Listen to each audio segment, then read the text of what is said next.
In today's video, I'm going to teach you how to take a screenshot in DaVinci Resolve.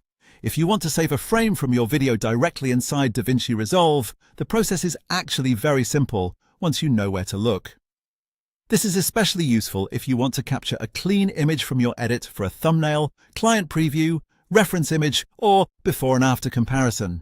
To begin, open your project and go to the color page. This is the section of DaVinci Resolve where you can view individual frames clearly and save them as stills.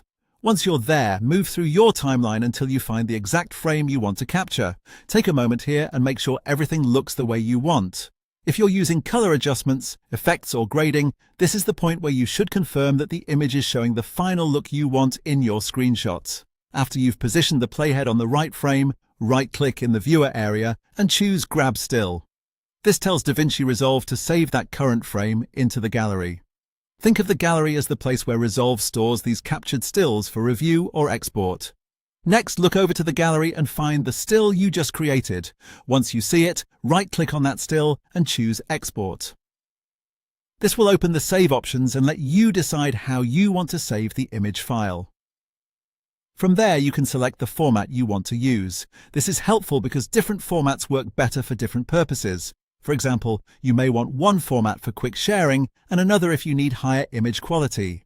After choosing the format you want, save the file to your preferred location on your computer. At that point, your screenshot is ready to use. One helpful tip is to zoom in and double-check your frame before grabbing the still, especially if you're capturing a specific moment with motion or facial expression. Even being one frame off can make a difference. It's also a good idea to keep your timeline paused on the exact frame you want before opening any menus, just to avoid accidental movement.